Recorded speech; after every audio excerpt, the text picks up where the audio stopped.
Suspense.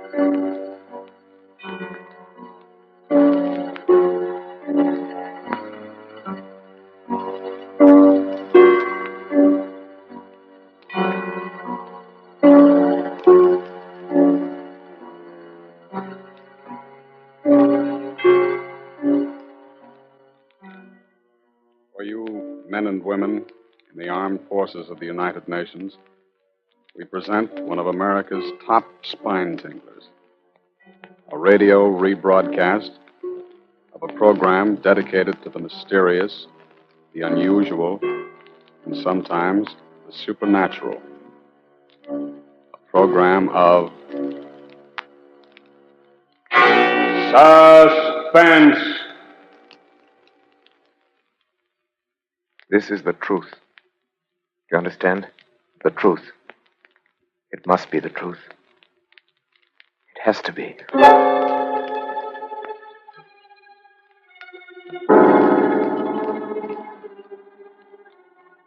I, Robert Winsley Graham, a doctor and psychiatrist by profession, do hereby of my own free will and volition, albeit with deepest regret, make the following full and complete statement relative to that all but unbelievable series of events which has brought such disaster and misfortune to my house, particularly to my poor wife, Isabel.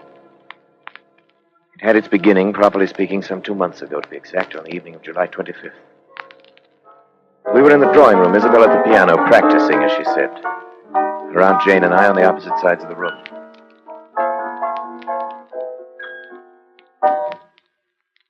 Isabel, what's the matter? I don't know. I can't seem to keep my mind on anything anymore, even my music. Nerves. Nerves. Isabel, Yes, Robert. I don't wish to distress you, but it's been going on for quite a little while now. It's not getting any better. I know.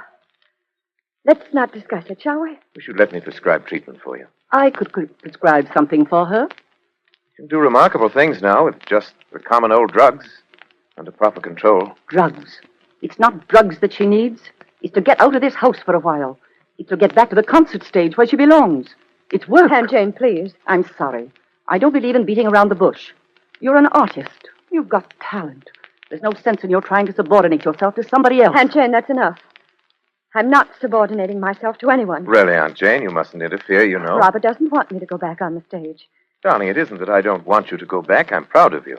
You know that. It's only because I know that going back to a professional career in your present mental condition would be terribly harmful. I know, Robert. I know, you're right. Oh, after all, I'm a doctor. It's my business to know these things. Now, I get it. Probably the hospital. Hello? Hello? Yes, it's Dr. Graham. Oh, yes. Who? Huh. Well, when would you like to see me? All right. Fine. No trouble at all. Well, I'll be expecting you. Goodbye. Isabel, good heavens. Who do you suppose that was? Who? Roger Holcomb. Do you remember the case? Roger Holcomb? I remember it. Of course you do. The fellow was brought back from the dead, as the newspapers put it, about a year ago. Oh, yes. Huh. Yeah, he really was dead for 4 full minutes, as far as medical science was concerned. Then Bates brought him around. It was a 9 days wonder at the time. Well, what does he want to see you I about? don't know. Something to do with his experience, obviously. He was in a terribly agitated state. The fellow had been walking up and down in front of the house for an hour trying to get up courage to ring the bell. Finally phoned from the corner drugstore. Why, the poor man. Why in the world should he do that? Anxiety, neurosis. They hounded him, in the most shocking way. Got out of the hospital. Preachers and spiritualists and movie agents, just plain fakers. People trying to find out if he remembered anything of the 4 minutes. He's supposed to be dead. People just trying to exploit him. Oh, must be Holcomb now. Take him into the office.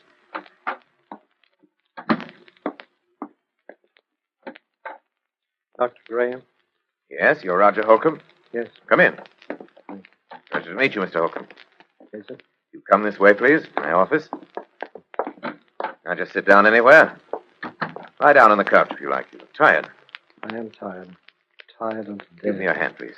For heaven's sake, there's nothing wrong with my pulse. If that's all you think it is, I'll go. Why did you come to me, Mr. Holcomb? You know my history? Yes, most medical men do. Up until your disappearance. Yeah, most medical men do, all right.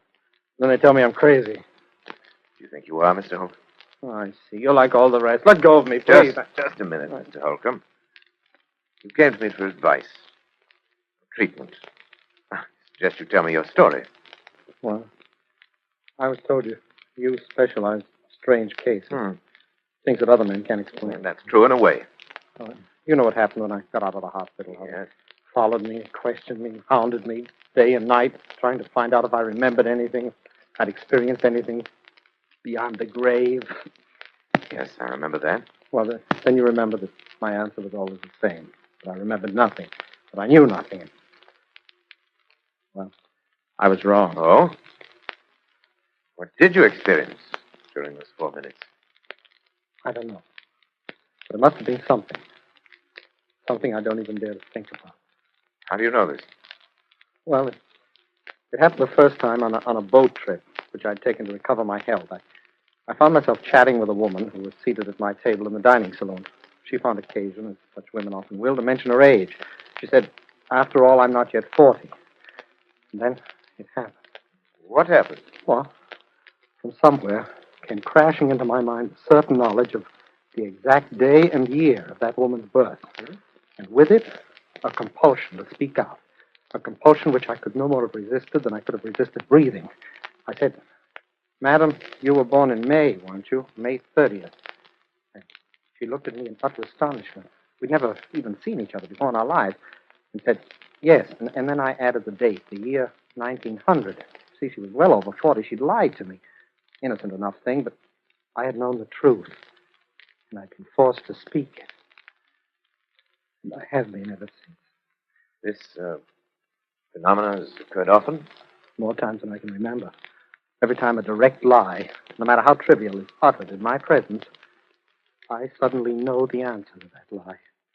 I know the truth, and I'm compelled to speak it. And this condition has existed only since your... Since my 4 minutes beyond the grave, yes. Quite. It's as though, in that brief time, I glimpsed eternity. As if I'd seen revealed all truth of all the ages. I can never tell you how horrible that seems. I found that men, even the most honest of men, live by lies. Tell me, you have a family, friends who are understanding? Oh, for heaven's sake, Doctor, don't you understand what this has done to me? Yes, I had a family and friends, a girl I was going to marry. Today I'm an outcast, pariah. I'm shunned, feared. I'm hated. Yes, hated. Mr. Holcomb. Mr. Holcomb, I believe that this condition is very real to you. It causes you very real anguish. I want to help you. Do you think you can? I'm confident that I can. Suppose you could arrange to stay with me here at my home for a matter of weeks or months, if necessary. Well, I'll do anything. Good. Anything in the world to be a normal man again, but... But what? Dr. Graham, I can see that you still don't believe me. Oh, no. I beg of you. You don't know the terrible responsibility I'd be to you. I'd be like a spy, like some inexorable prosecutor from another world. Mr. Holcomb, let me worry about that. All right. Is there anyone else in your household who might object? Oh, no, it's only my wife and her aunt. Have your own quarters. Be quite comfortable, I assure you. I'm sure I'd be. It's a lovely house, but I've seen of it. Yes, I'm rather lucky. I'm interested in research primarily. Not much money in that, you know, but a couple of years ago I came into quite a nice inheritance. House went with it. What is it? What's the matter? The inheritance was not yours. It was your wife's. The house is your wife's. You were penniless.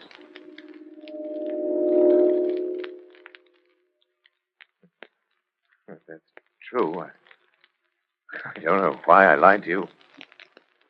Pride, I suppose. I'm sorry. I told you I couldn't help it. No. I'll go now. Please. Mr. Holcomb, my fault. It's a small matter. But you see now that I want to help you. Do you believe me now? I believe, Mr. Holcomb, either that you are far more ill than I realized, or that it must come You and I must venture into a realm never before explored by mortal man.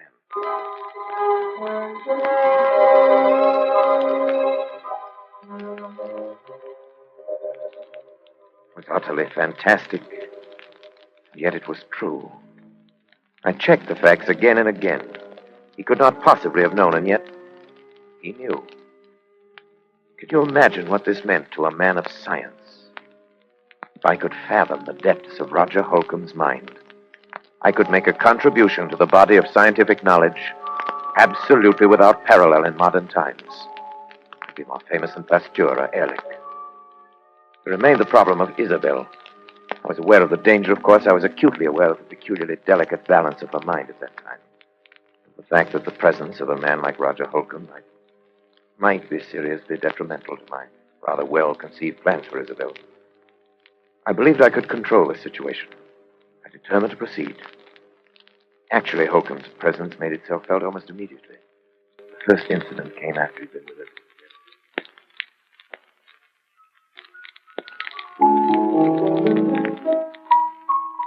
Isabel, please stop that playing and listen to me.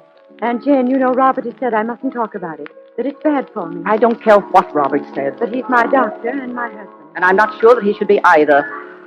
Aunt Jane, I don't know much about psychiatry, but I do know that making trouble between a husband and a wife... I'm not making anything that isn't there already, and you know it. Good heavens, girl. Look at yourself. Look what's happened to you since your marriage. I've been sick. He's made you sick. That's ridiculous. Maybe it's just that he's afraid of losing you. Maybe he's even afraid of losing your money. But I'm absolutely convinced that whether he's meant to or not, he's made you believe there's something the matter with you that isn't. Aunt Jane, I simply forbid you to talk this way. And now he brings this psychopath into the house. And don't bring Roger into it. He's Robert's patient. It's Robert's work and it's none of our business. What about your own work? It doesn't matter. Doesn't matter? Aunt Jane, you simply don't understand. Robert is my husband. I trust him and I love him. Nothing can ever come between us. I'd destroy anything. I'd kill anyone who tried. Isabel, do something before it's too late. Do what? Get away. Leave him. Divorce him. Anything. Oh, I hope we're not interrupting. Of course not, darling. Hello, Roger. Hello, Isabel. Fine. Good afternoon. How are you feeling, Roger? I'm better, I think. I think it would be better if we didn't discuss our states of mind, Isabel. Oh, of course, I'm sorry. Well, would you like me to play something for you? You know, I think I'm beginning to get the feel of it again. Really, I do. You're sure we haven't interrupted some conversation? Of course not. We were just discussing how helpful you've been in getting Isabel back to her work again. Roger. No. No, you were not. You were telling Isabel to divorce her husband.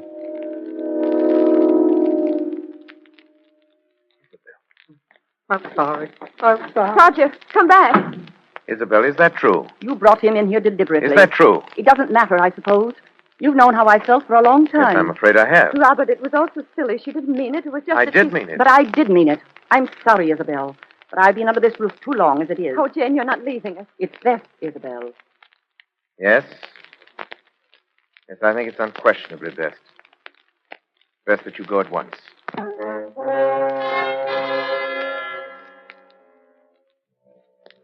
She left us, of course.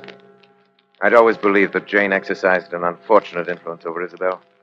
I did not dream it had reached such a point as this.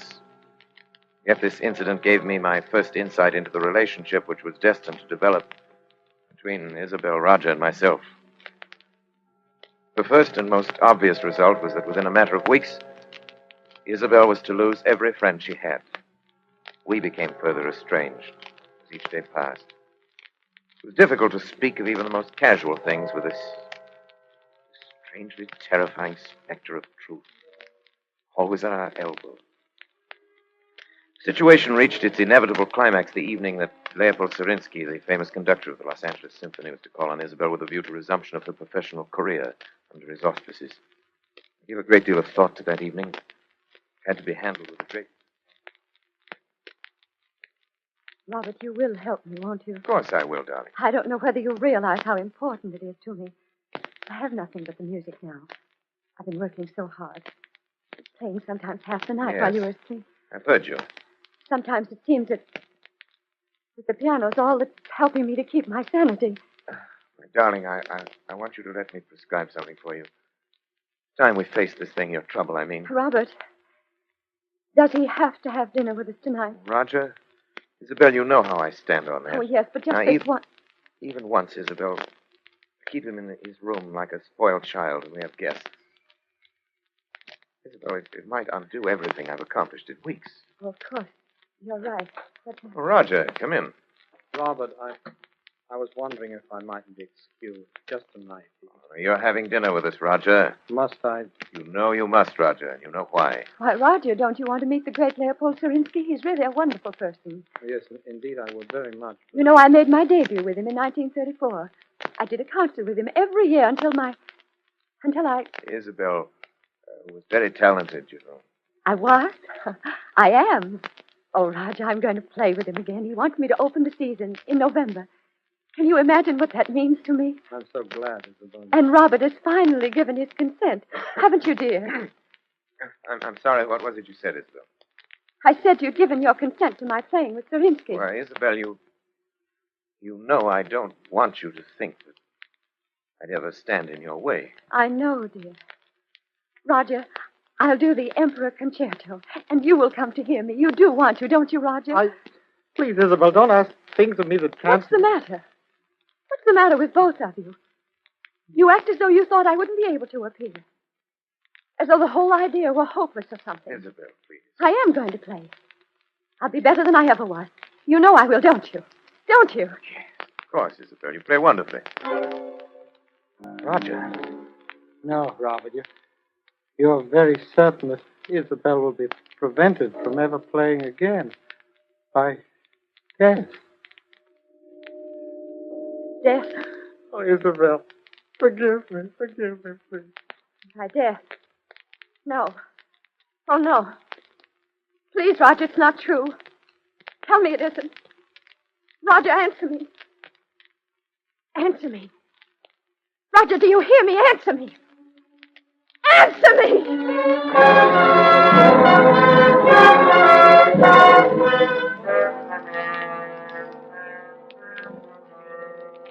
When Surinsky arrived, I told him it would be quite impossible for Isabel to leave her room. The concert was canceled, and indeed, to my knowledge, she's never touched the piano since that day. By now, to even the most casual observer, it must appear only natural that Isabel had every motive for a desperate, almost paranoid hatred of Roger Holcomb. This much was clear to me. The rest, not yet. But one thing, from any point of view, was certain. I had to keep Roger and Isabel apart. Perhaps what I feared was indeed inevitable. I honestly did not think it so at the time. As a precautionary measure, however, I prescribed a drug for Isabel, which she at last consented to take. I gave her her own supply. She administered it to herself, as I had directed.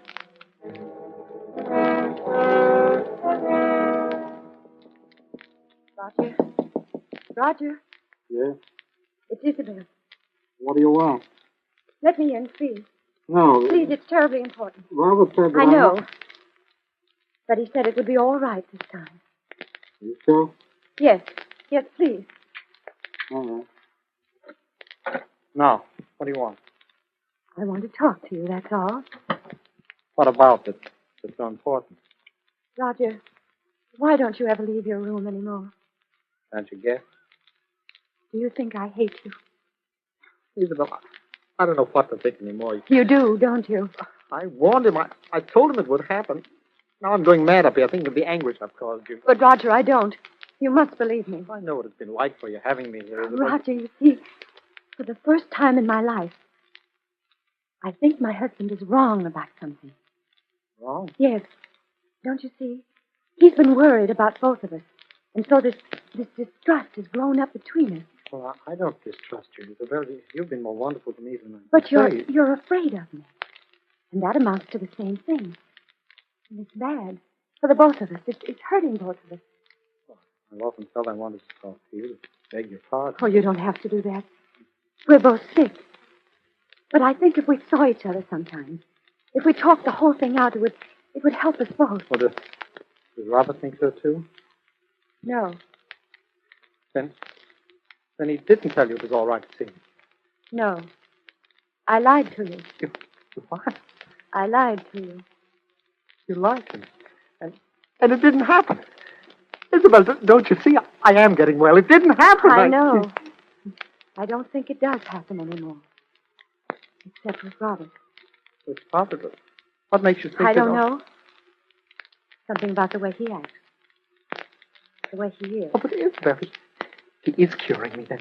Perhaps you shouldn't have come No, up no, don't you understand? We must see each other. We must talk. No, listen. Isabel. Robert, something's happened that I must tell you Please, about. you're completely overwrought. Oh, but Robert, it's I must insist. Isabel, why did you do this? I'm You have to have sorry. a sedative right away. Isabel, get the bottle from your room. Mine? Yes, please, hurry. All right. Robert, she lied to me. Yes, I know. But, Roger, I must absolutely forbid you to talk now. You must trust me. All right, but later I want to have a long talk with you. Of course we shall. Here it is. I brought my hypodermic, too. I'm glad you did. The other one's mislaid somewhere. Will you give it to him, please? I? Yes, I'm sorry, but this has upset me rather badly. My hands are shaking. Robert, I'm terribly sorry. No matter now. Give him the hypodermic, the upper arm. That's right. There. Thank you. Leave us now, please, Isabel. All right. How are you feeling now, Roger? Well, I'm fine, Robert. I think I'm better than I've been in months. I know you're better. That's why I was so upset to see you. Why, Robert? Can't tell you all my reasons now, but you must trust me and believe it. Oh, I do, but... Only that I'm afraid for your health. Roger. No. You're afraid of murder. What? Murder. Roger, listen to me. Roger! Murder. Roger, what are you talking about? Roger!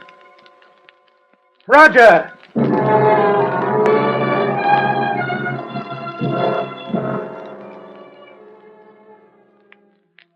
It was clear to me now. I knew I must take immediate action. I knew that the most terrible consequences might result if Isabel were alone with Roger, even for a moment. But he knew that he'd said so. There was no other explanation. I thought it through most carefully. And yet no plans are perfect.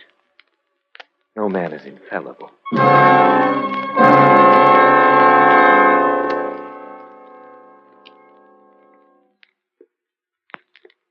Isabel! Robert, frightened. What are you doing?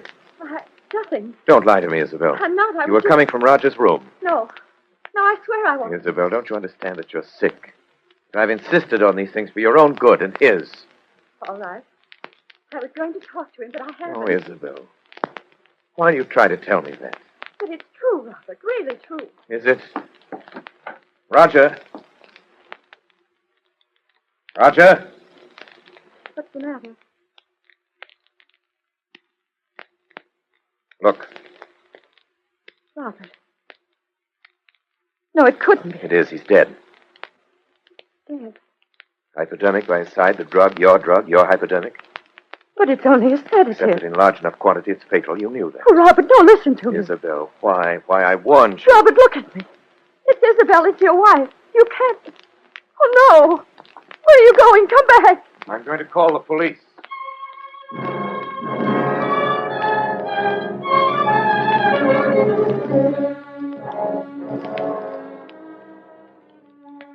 It was perhaps the most terrible decision a man ever had to make, even though it did come not as a shock to me, even from my point of view as a scientist. It was terrible enough. Yet it had to be done, and I had done it. I did not speak to her as we waited, and she made no further attempt to appeal to me. She seemed utterly stupefied, perhaps as a result of the drug she'd herself been taking. Perhaps because she suddenly realized she was hopelessly trapped. Police arrived. I told the story with as little emotion. Yes, there are fingerprints, all right, on both the bottle and Those the would be hypodermic. my wife's, of course. They both belong to her. Is that true, Mrs. Graham? Yes. Dr. Graham, do I understand, then, that you are formally charging your wife with the murder of Roger Holcomb? Well, you could hardly expect me to do that, could you? I'm simply telling you the facts. Yes, but you said she hated Holcomb, and you knew it. My wife has been mentally ill for some time. There are many people who can testify to that. You will plead insanity, of course. Dr. Graham, I can't tell you how sorry I am, but the things you have told me add up to only one thing, as you yourself obviously recognize. Yes. Your wife, Isabel Graham, murdered Roger Holcomb.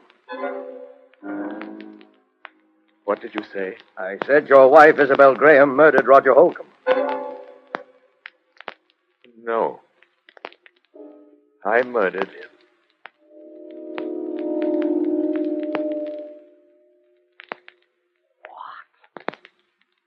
I tried to make it appear that Isabel had done it. And I succeeded. But I killed him.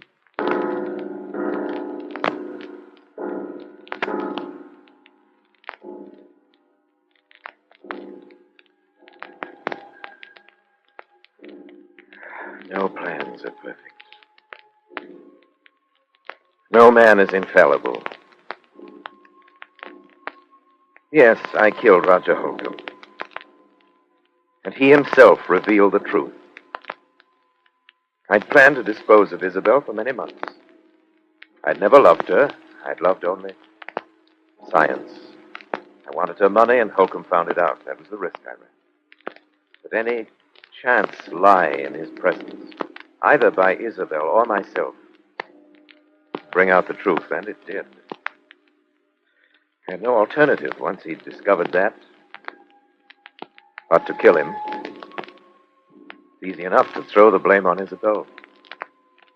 I had not counted on that terrible compulsion for the truth. That strange affliction of Roger Holcomb's. Its power over me. Did it transfer itself at his death to me? Or was it conscience? Pity that it had to end this way. It was a fascinating case.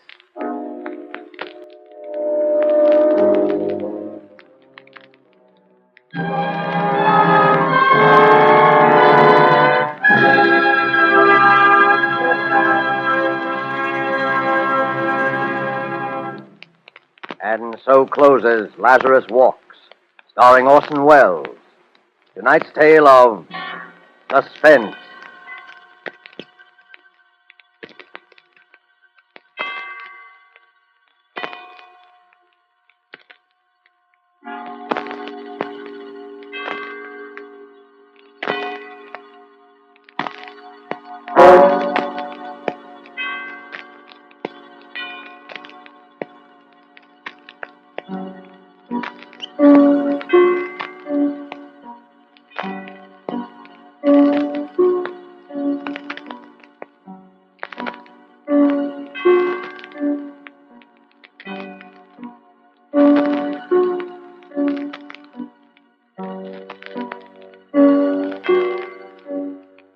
This rebroadcast is a presentation of the Armed Forces Radio Service.